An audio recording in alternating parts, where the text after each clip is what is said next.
like a Hellcat.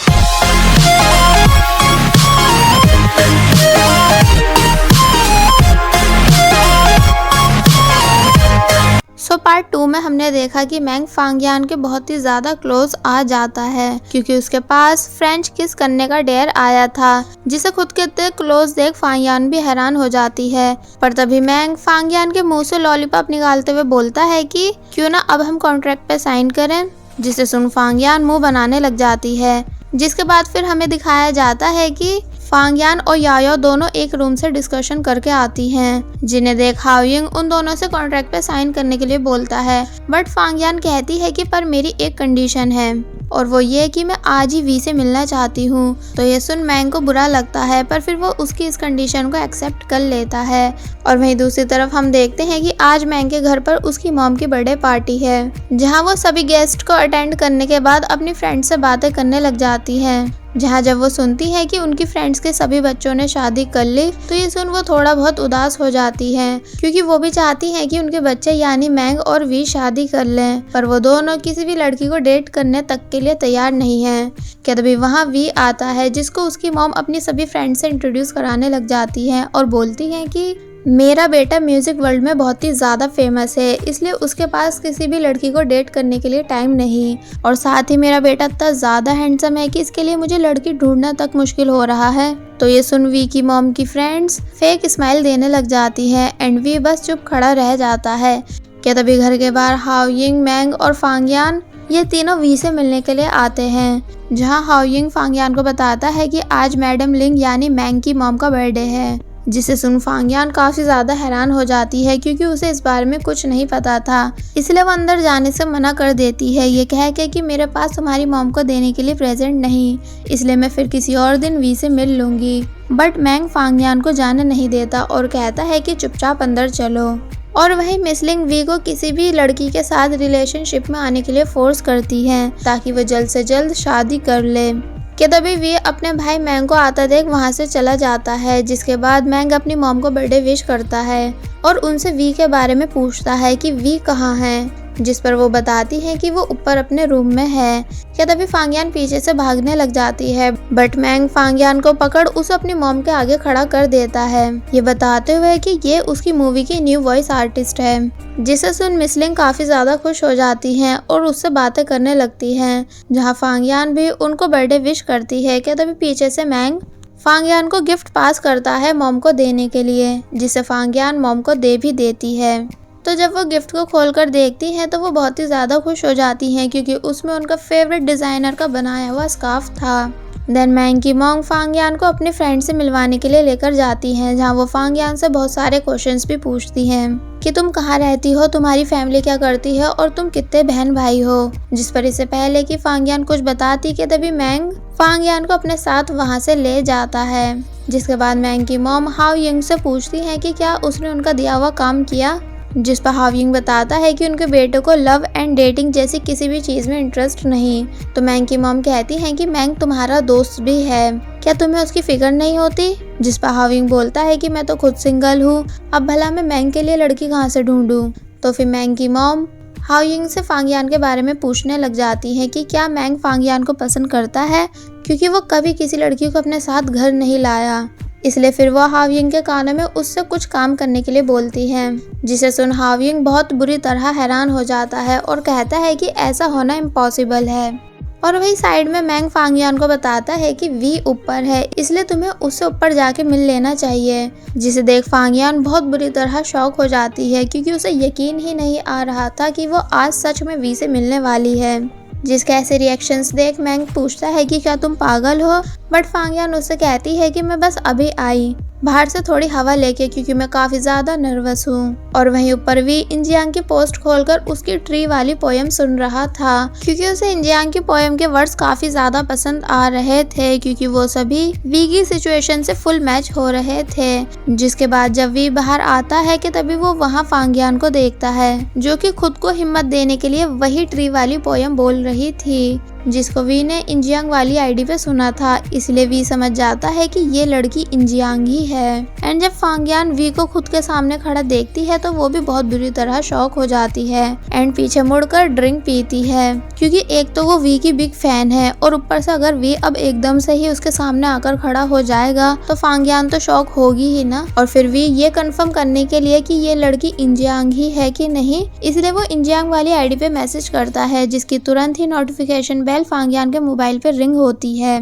जिसको देख we बहुत अच्छे से कंफर्म हो जाता है कि हाँ ये लड़की इंजियांग ही है। एंड फांगयान भी ये जानकर बहुत ही ज्यादा हैरान होती है कि उसे वी जैसे इतने बड़े सुपरस्टार ने फॉलो कर रखा था, इसलिए वो मैसेज देकर पूछती है कि क्या किंग ऑफ साउंड तुम्हारी आईडी है, जिस पर जब जैसे वी बताता है कि हाँ, तो फांगयान बहुत ही ज्यादा खुश हो जाती है। एंड देन शॉक से बाहर आने के बाद फांगयान वी से थोड़ी बहुत बातें भी करती है, जहाँ वो वी को अपनी बीमारी के बारे में भी बताती है कि कैसे वो हॉरर सीन देखने के बाद एकदम ही शॉक हो जाती है और फिर तभी वो स्लीपिंग वॉक में भी चली जाती है, जिससे उसे बहुत प्रॉब्लम भी होती है। इसलिए अब सिर्फ आप ही मेरी मदद कर सकते हो मुझे इस प्रॉब्लम से बाहर लाने में। एंड देन फांगयान वी को अपनी मेडिकल रिपोर्ट्स भी दिखाती है, बट वी को कुछ भी समझ नहीं आ रहा था।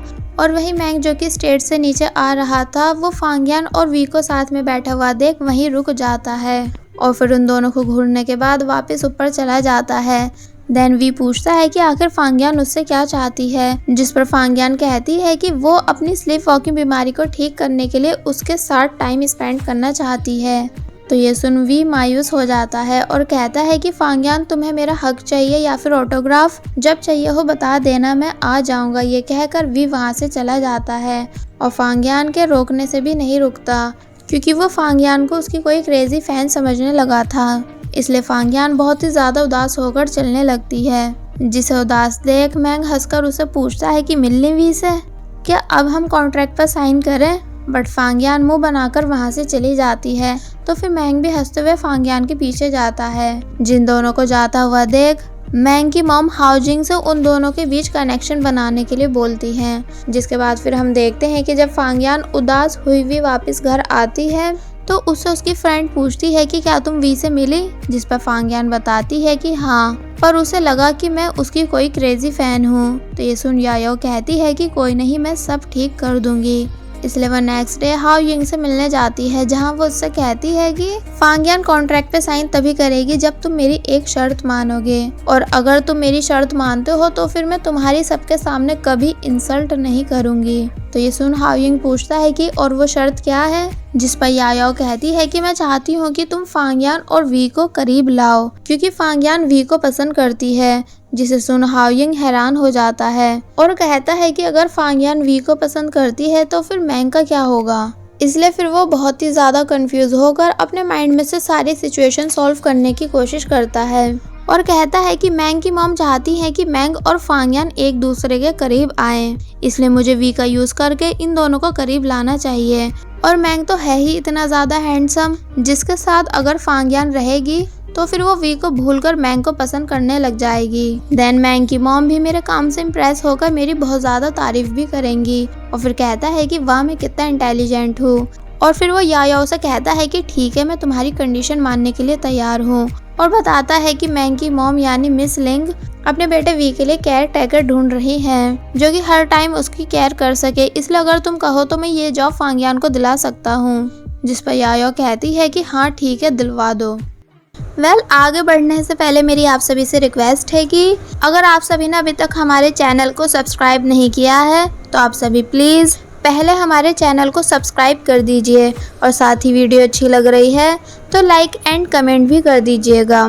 देन नेक्स्ट सीन में हम देखते हैं कि मिस लिंग फांगयान से मिलने के लिए आती हैं और बताती हैं कि मैंने इस असिस्टेंट की जॉब के लिए बहुत सारे लोगों के इंटरव्यू लिए हैं, पर मुझे कोई भी पसंद नहीं आया, क्योंकि मेरे बेटे को बिपोलर डिसऑर्डर है, जिस वजह से उसे एकदम ही बहुत ज़्यादा गुस्सा आ जाता है और उसका मूड भी चेंज होता रहता है। तो इस पर फांगयान कहती है कि मैं इस बीमारी के बारे में बहुत अच्छे से जानती हूँ, क्योंकि इसमें इंसान कभी कभी डिप्रेशन में भी चला जाता है, इसलिए आपके बेटे को फ्रेश फ्रूट्स खाने चाहिए। और ज़्यादा ओवरवर्क नहीं करना चाहिए और ना ही ज़्यादा ड्रिंक करनी चाहिए। तो ये सुन मिस लिंग फांगयान से बहुत ज़्यादा इम्प्रेस होकर उसको अपने बेटे की अपार्टमेंट की कीज दे देती है, ये कह के कि तुम सिलेक्ट हुई। एंड हाओलिंग इस जॉब के लिए फांगयान से एक कॉन्ट्रैक्ट पे साइन करवाता है, जिस पर फांगयान बिना पढ़े ही साइन कर देती है, क्योंकि उसे ये लग रहा था कि उसे वी की असिस्टेंट बनाया जा रहा है। बट हाओयिंग ने जो उससे कॉन्ट्रैक्ट साइन करवाया है उससे वो वी की नहीं बल्कि मैंग की असिस्टेंट बन चुकी है। जिसके बाद फांगयान अपने फ्रेंड्स के साथ बैग्स लेकर अपार्टमेंट पहुंचती है, जो कि अंदर से बहुत ही ज़्यादा लग्जरी था। देन फांगयान यायाओ से कहती है कि मुझे डर लग रहा है कि कहीं वी मुझे देखकर मुझसे नाराज़ नहीं हो जाए, जिस पर यायाओ कहती है कि तुम टेंशन मत लो, ऐसा कुछ नहीं होगा क्योंकि तुम तो सिर्फ जॉब कर रही हो ना। तो ये सुन फांगयान थोड़ा रिलैक्स फील करती है। देन फांगयान के दोस्तों के वहाँ से जाने के बाद फांगयान पूरा अपार्टमेंट की सफाई करने लग जाती है, जहाँ उसे एक लॉक रूम दिखता भी है, बट वो उसे इग्नोर कर मैंग के रूम के अंदर आकर उसको देखने लग जाती है, जहाँ उसे एक ग्लास बॉल दिखती है, जहाँ जब जैसी वो उसे देख ही रही थी, पर उस बॉल के बैट के नीचे गिर जाने की वजह से वो उसे उठाने की कोशिश करने लग जाती है। और अब क्योंकि ये अपार्टमेंट मैंग का है ना कि वी का, इसलिए मैंग अपने अपार्टमेंट आ जाता है और वहाँ की साफ सफाई को देख कहता है कि क्या बात, आज मॉम ने मेरे अपार्टमेंट की सफाई अच्छे से करवा दी। और फिर मैंग अपने रूम में आता है और वहाँ आकर अपने कपड़े चेंज करने लग जाता है, जिसे फांगयान पीछे से वी समझकर बहुत ही ज़्यादा डरने लग जाती है और बोलती है कि अगर वी ने मुझे यहाँ देख लिया तो वो समझेगा कि मैं सच में उसकी कोई क्रेजी फैन ही हूँ। इसलिए फांगयान चुपके से वहाँ से जाने की कोशिश करने लग जाती है, बट मैंग उसको देख लेता है और पूछता है कि कौन है वहाँ। तो ये सुन फांगयान डर के मारे लेटी रह जाती है। और फिर जब मैंग फांगयान के पास आता है एंड फांगयान मैंग को देखती है तो ये दोनों ही एक दूसरे को देखकर बहुत बुरी तरह शॉक हो जाते हैं और साथ में कहते हैं कि तुम यहाँ कैसे। जिसके बाद नेक्स्ट सीन में हम देखते हैं कि मैंग अपनी मॉम को वीडियो कॉल कर उनसे पूछता है कि आपने फांगयान को यहाँ क्यों भेजा, जिस पर वो बताती है कि अब फांगयान उसकी केयर टेकर है, जो कि उसकी सभी चीज़ों का ख्याल रखेगी। बट मैंग बोलता है कि आपको पता है ना कि मुझे अकेले रहना ज़्यादा पसंद है, इसलिए आप अभी सब ठीक करो। तो ये सुन मैंग की मॉम मैंग को उसकी बचपन की फ़ोटो दिखाते हुए कहती है कि अगर तुमने मेरी बात नहीं मानी तो मैं तुम्हारी ये फ़ोटो सोशल साइट पर अपलोड कर दूंगी और फिर सबको पता चल जाएगा कि तुम कितने मोटे थे। तो ये देख मैंग जल्दी से बोलता है कि ठीक है, मैं आपकी बात मानूंगा और फिर फ़ोन रख देता है। और वही फांगयान भी परेशान होकर ये सारी बात याओ को बताती है कि ये अपार्टमेंट मैंग का है ना कि वी का, जिसे सुन याओ भी हैरान हो जाती है और कहती है कि रुको मैं पहले कॉन्ट्रैक्ट पढ़ लूँ। तो जब वो कॉन्ट्रैक्ट देखती है तो उस पर लिखा हुआ था कि अगर फांगयान मैंग की असिस्टेंट बनने के बाद बीच में से ही जॉब को छोड़ती है तो फिर उसे पूरे 10 लाख देने होंगे। तो ये देख याओ को हाओयिंग पर बहुत ही ज़्यादा गुस्सा आता है, क्योंकि ये सब करा धरा उसी का था। देन फांगयान पूछती है कि अब उसे क्या करना चाहिए, जिस पर याओ बोलती है कि अब तुम्हें मैंग की केयर टेकर बनकर ही रहना होगा। वैसे भी बस 2 महीने की तो बात है, क्या पता इसी बहाने तुम वी से भी मिल पाओ। तो ये सुन फांगयान परेशान होते हुए कुछ सोचने लग जाती है। जिसके बाद मैंग फांगयान से बोलता है कि अब तुम मेरे घर आ ही गई हो तो फिर तुम्हें मेरे कुछ रूल्स भी फॉलो करने होंगे। इसलिए मैंग ब्लैक बोर्ड पर रूल्स की एक लंबी लिस्ट रेडी कर देता है और कहता है कि तुम्हें यहाँ ऊंची आवाज़ में बिल्कुल बात नहीं करनी है, क्योंकि मुझे शोर बिल्कुल भी पसंद नहीं। इसलिए अगर तुमने एक भी रूल तोड़ा तो फिर तुम्हें पूरे 5000 देने होंगे। जिसे सुन फांगयान हैरानी से बोलती है कि 5000, पर फिर वो मैंग की इन सभी शर्तों को मान लेती है। और वहीं दूसरी तरफ याओ हाओयिंग के पास पहुँचती है, जिसे देख हाओयिंग बहुत बुरी तरह डर जाता है। तो फिर थोड़ी बहुत देर के बाद याओ स्माइल करती हुई उसके ऑफिस से बाहर निकलती है। तो वहाँ हम देखते हैं कि याओ हाओयिंग को बांधकर चली गई, जिस वजह से वो काफ़ी रोता भी है, ये बोलते हुए कि मैंने कुछ भी जानबूझ के नहीं किया। नेक्स्ट सीन में हम देखते हैं कि फांगयान का दोस्त यानी वैलिन, जो कि मैंग की कंपनी में ही जॉब करता है, वो फांगयान को वॉइस एक्ट्रेस का फॉर्म देता है, जिसे देख वो बहुत ही ज़्यादा खुश हो जाती है एंड खुशी खुशी उस पर साइन भी कर देती है। कि तभी वहाँ मूवी के डायरेक्टर आते हैं, जो कि फांगयान से मिलकर उसकी वॉइस की तारीफ भी करते हैं। और पीछे से इन सभी को साथ में खड़े हुए मैंग भी देख रहा था, क्योंकि उसी ने फांगयान को वॉइस एक्ट्रेस का फॉर्म भिजवाया था।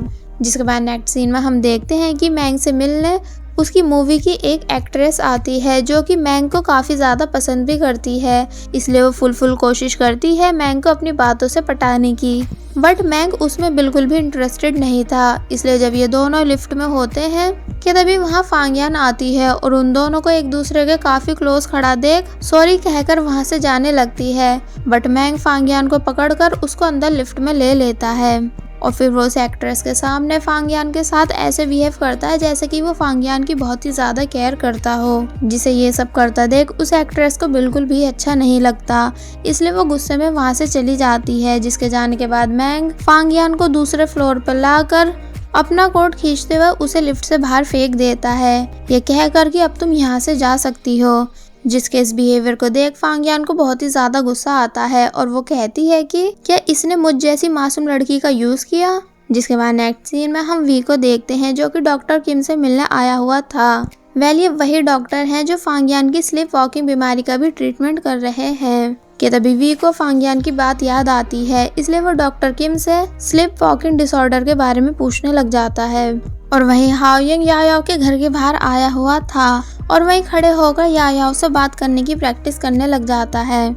जहाँ जब जैसी यायाओ उसे आवाज देकर उससे उसके यहाँ होने का रीजन पूछती है तो वो बताता है कि मैं यहाँ तुमसे कॉन्ट्रैक्ट से रिलेटेड बात करने आया था। तो ये सुन यायाओ उसे अपने घर के अंदर आने देती है। बट कॉन्ट्रैक्ट सिर्फ एक बहाना था, बल्कि हाओयिंग को यायाओ से उनके रिलेशन के बारे में बात करनी थी कि आखिर यायाओ ने उसको बिना किसी रीजन के क्यों छोड़ दिया था, जबकि वो तो उसे बहुत ही ज्यादा प्यार करता था। बट यायाओ उसकी किसी भी बात का कोई जवाब नहीं देती और उसको अपने घर से बाहर जाने के लिए बोलती है।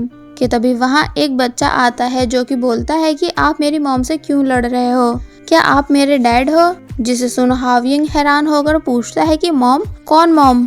तो इस पर वो बच्चा यायाओ को अपनी मॉम बताता है। तो ये सुन हाओयिंग कहता है कि तो फिर मैं तुम्हारा डैड हो सकता हूँ। और वहीं दूसरी तरफ फांगियान वी के घर के बाहर पहुंचती है उसको सॉरी बोलने के लिए। जहां जब जैसी वी गेट ओपन करता है तो फांगियान उसे देख एक सांस में ही सारी बातें बोलने लग जाती है कि मैं आपकी कोई क्रेजी फैन नहीं हूँ, बल्कि मैंने आपको अपनी बीमारी के बारे में सब कुछ सच बताया था। तो ये सुन वी हंसने लग जाता है क्योंकि उसे सब सच पता चल चुका था। इसलिए वो फांगियान को घर के अंदर लाने के बाद उसे बताता है कि मैं तुम्हारे डॉक्टर यानी डॉक्टर किम का दोस्त हूँ, जिन्होंने मुझे तुम्हारी स्लीप वॉकिंग बीमारी के बारे में सब बता दिया है। तो ये सुन फांगियान खुश हो जाती है कि चलो फाइनली वी को मेरी बातों पर यकीन तो आया। देन वी पूछता है कि वैसे तुम्हें अपनी इस बीमारी की वजह से बहुत प्रॉब्लम होती होगी। जिस पर फांगियान सीरियस होकर बताती है कि हाँ, बहुत ज़्यादा, क्योंकि ये बीमारी मुझे बचपन से है, इसलिए कभी कभी लोग तो मुझे पागल समझ के हंसने लग जाते हैं। तो ये सुन वी को फांगियान के लिए बहुत ही ज़्यादा बुरा लगता है। और वही यायाओ हाओयिंग को घर से बाहर निकाल रही थी, जहाँ हाओयिंग कहता है कि मुझे यकीन है कि ये बेटा मेरा ही है, इसलिए यायाओ तुम मुझे सब सच बता दो। बट यायाओ उसे कुछ नहीं बताती और कहती है कि मैंने कहा ना कि ये बेटा तुम्हारा नहीं है। तो हाओयिंग उस बच्चे के पास आकर बोलता है कि देखो हम दोनों के फेस भी कितने मिलते हैं, इसलिए मैं मान ही नहीं सकता कि ये बेटा मेरा नहीं है। और फिर वो उस बच्चे को प्यार करने लग जाता है। बट यायाओ उसको घर से बाहर निकाल देती है। पर तब तक हाओयिंग उस बच्चे की हेयर ले चुका था ताकि उनका टेस्ट करवा सके। इसलिए वो कहता है कि यायाओ अब तुम देखना कि मैं कैसे सारी सच्चाई पता लगाता हूँ। और वहीं वी और फांगियान ये दोनों साथ में थे, जहाँ वी फांगियान को अपने ही अलग अंदाज में गाना गाते हुए सॉरी कहता है क्योंकि उसने फांगियान को उस दिन गलत समझ लिया था, जिससे फांगियान वी से काफी ज्यादा इम्प्रेस होती है।